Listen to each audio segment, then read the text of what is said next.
YouTube, a little bit different video for you today. We're going to be talking about why Nickmercs and other big content creators are switching from Call of Duty Warzone. Let's go.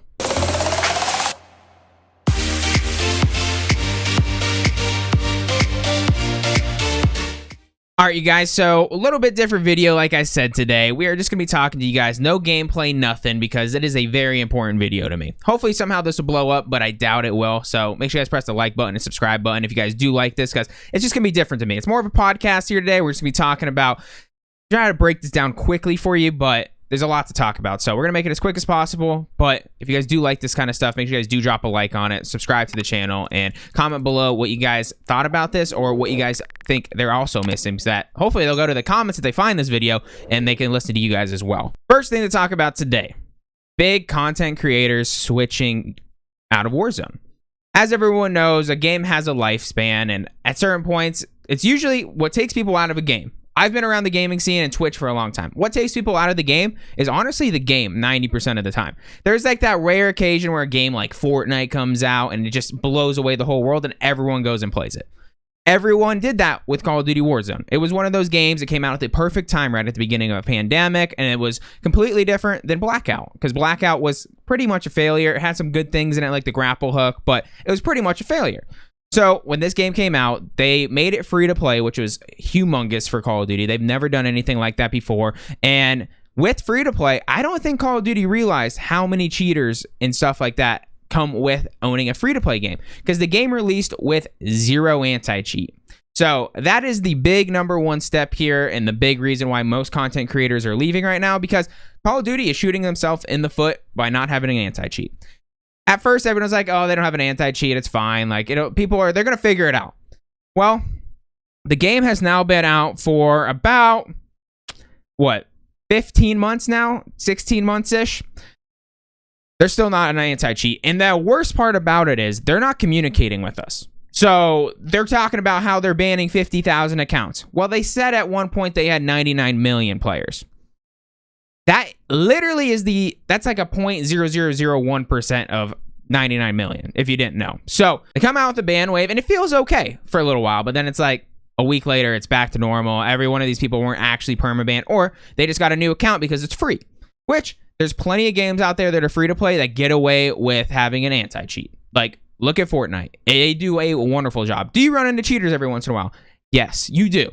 That's a given. It's a video game that you make money by playing. They have tournaments that anyone can enter on any daily basis as long as they get to the champion rank or the highest rank in their game, which I think would be great for Warzone. So that's another thing I think that they should implement into the game eventually, but they physically cannot do it right now because they know, as you can see, if you play Twitch Rivals or anything like that, this stuff happens all the time. It's so bad right now where people are just cheating blatantly in big tournaments. And they're coming in there and people are like, oh, I'm not cheating, right?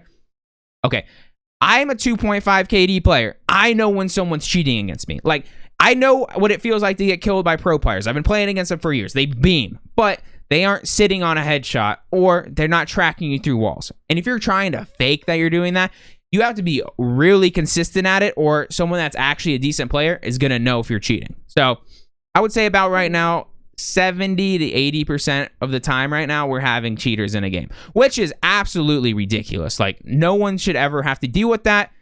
Games like Fortnite have figured it out. There's obviously an anti-cheat and a way about it. Riot Games, League of Legends, they have probably the biggest free game in the last 10 years. League of Legends.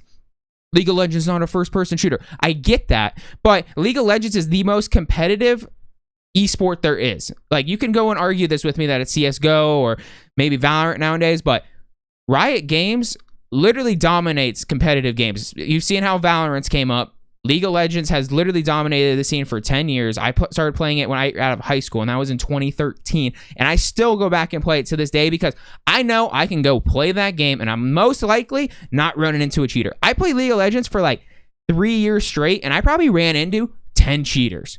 And when I was playing 3 years straight, I was playing 12 hours a day sometimes. So I could play for 1 hour right now and run into 3 cheaters in Warzone. So that's just like how I want to compare it right now. This last week, I legitimately sat down for 4 hours one day. I was like, I want to play Warzone. I want to get better at Warzone. I want to play it. I played Rebirth and Verdansk. 5 out of the first 6 games, blatant aimbotter.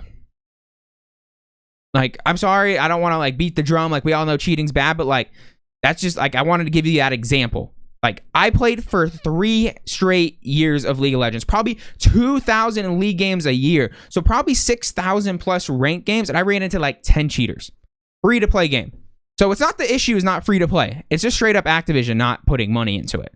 So for anyone that doesn't play League of Legends or any other competitive games, because I know Call of Duty, you guys, the community is known for this in Call of Duty. You guys don't play any other games. You guys just don't. Like, Call of Duty players are Call of Duty players, and I love that to the core because that used to be me. And then I discovered PC gaming and I started playing other games, and I still love Call of Duty. Don't get me wrong. They need to make changes, and they need to communicate about it. That's the first thing they need to do. They need to come out and say, hey, we're working on something. Right now, all we know is they're just doing ban waves. They're not saying that there's an anti-cheat in place that's going to be getting tested and built, or we're going to buy it off someone else and adapt it. Like, give us that communication. Be like, yo, right now, we're working on it. It's going to be about 3 more months until we have it. Then people know. Gives us hope. But until I see anything in writing, I just think they're never going to do it. Activision and Call of Duty are known for building a game, making it a great game, releasing the next game, and just letting the one behind just fall and crumble.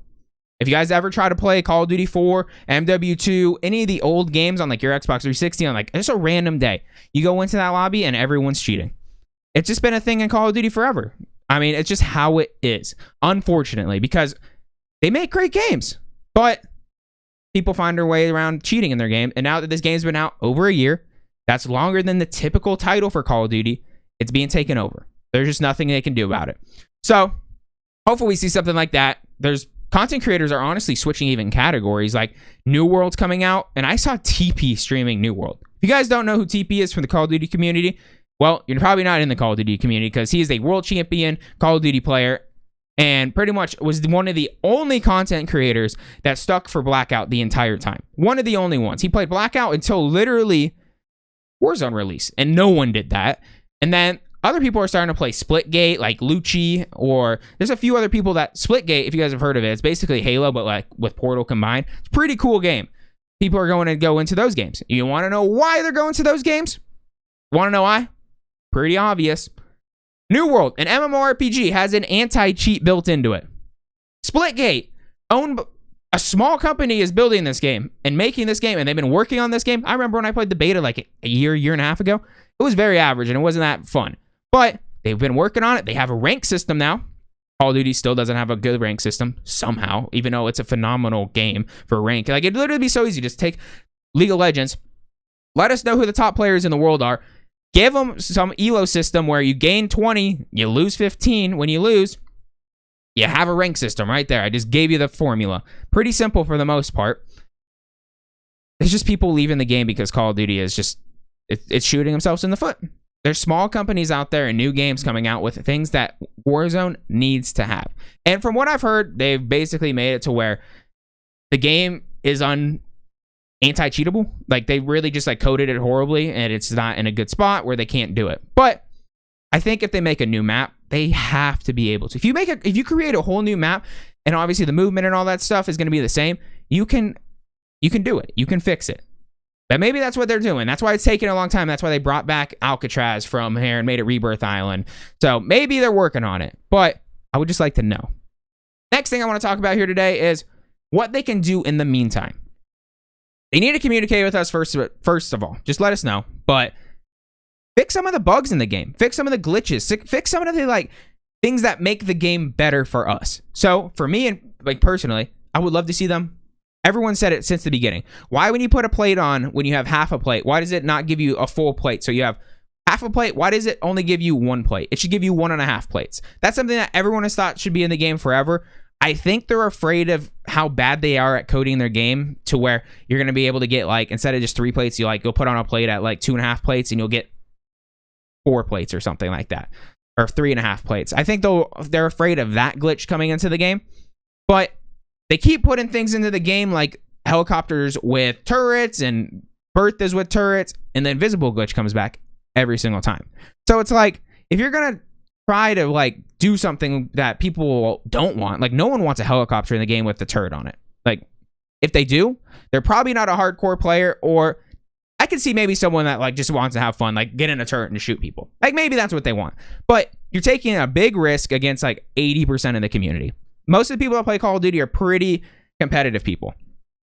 If you're a casual Call of Duty player, good for you, but there isn't a ton of people out there. Most Call of Duty players from my history, if you play Call of Duty consistently over the years, you're either someone that was an ex-athlete, so you're very competitive, or you were trying to make it in Call of Duty before it was even a thing, like me. And I did both. So everyone I knew that played sports played Call of Duty. So it's just, you have that competitive gene, and that's why you hear in death comms in this game, which is phenomenal, everyone rage quits. Like everyone is just losing their mind. So that's something that I think that they could do. They could really just fix some of these bugs in the game. Climbing rocks in the game. I think there's at least one time a game or 2 times a game or once every couple of games where you hit a rock with the zone closing and you're like, why didn't I just walk straight over that? Or why can't I climb this rock? Like, I add a mechanic to where you can maybe climb rocks a little bit, you know? I don't know how they would implement it, but actually, I know exactly how they can implement it. Give us a grappling hook. You had it in Blackout. It was everyone's favorite part of Blackout. Give us a grappling hook. You know your people are leaving your game right now. Timethetatman and Nickmercs literally had a conversation saying, why do we play this game anymore? No one knows. I've been sitting here for months saying, why wonder why these guys are going to jump? I know like you guys make a ton of money off this game, but like you guys made a ton of money off other games and your communities love you guys. So it's like, I think we're going to see them jump pretty soon if there isn't some kind of communication. And then there's just so many other glitches and bugs in the game. Just little tiny things that's hard to think about off the top of my head. You guys can let me know down in the comments what you guys think and which ones need to be fixed. But there's just so many where it's just old at this point. It's like, you're not going to give us the big thing where you're going to get rid of cheaters all at once, or at least help us get rid of cheaters. Give us the things that bug us every single day when we're playing it. Get rid of those. And then last but not least, finally, do I think this is going to happen in a time period before Call of Duty dies or Warzone dies? I don't think they're going to pull it off. I think they are going to let their game die, and then it's going to have to take like the community to get back into it. I'm not leaving Call of Duty anytime soon because I know I need to grind my channel through this tough time because I know it's going to leave me some opportunity to maybe grow when some people leave the community and all that stuff. Am I going to be grinding at every single moment or every single day? No. I'm going to be definitely switching it up, maybe trying to get some Apex and some other games on stream as well. But I am still going to be uploading daily. I think that maybe once the people start leaving, they'll be like, oh man, we really messed up and we'll fix some things. Fortnite did that and they never recovered. It's really hard to recover a game once people leave it because you realize like, why did I put up with a lot of this stuff? Because there's at that time, it seemed like nothing was better out there and then better games come out. So I don't think they're going to recover in time, but we can keep our fingers crossed and hope that they do because they have such a good thing going right now. There's no game out there that handles guns as good as they do. And it's as friendly for a noob and as high as a high-end player like, say, TP, Nickmercs, all those guys. Okay, you get what I'm saying. They're not the best players in the world that I just named, but like, Biffle, okay? You happy? They can play. Everyone's happy when they play Warzone. When it comes down to shooting the guns. The movement's good. It's not too like mechanically crazy. Like, it's a perfect game for everyone. So, hopefully they can fix it. I don't think they're going to. I think there's going to be another game that just comes out and takes them over at some point. It's happened to every Battle Royale. I saw it start with H1Z1. PUBG was like the biggest game in the world because Shroud came over and started dominating it with Dr. Disrespect. Fortnite came out. Everyone loved that. Warzone came out. Well, Apex came out. Apex kind of didn't do great, but they're probably the only game. Apex is probably the only game that's like kind of just had this trajectory of just doing good things with the game. They've built a game that was very average at the peak of Fortnite. Just average as heck, and then they just built everything up. They have a rank system. They have some kind of an anti-cheat. I hear they're having issues right now with their cheating, but it's got to be better than Warzone. And then Warzone came out and took the world by storm. And I don't think Call of Duty's ever thought that this game would be that big. They even planned on making a second Blackout before it came out. So I don't know, man. I don't know. I think they could maybe pull it off, but hopes are very low at the moment. I hope they can, but that's going to be it for me today, guys. Hopefully they pull it together. Hope you guys can let me know in the comments what you guys think they're going to do. If you guys do like this kind of video where I'm just talking to you, getting down to business, make sure you guys do drop a like on the video, subscribe to the channel, and pray. I think that's all we can do at this point. I love you guys. Have a wonderful rest of your day, and peace out.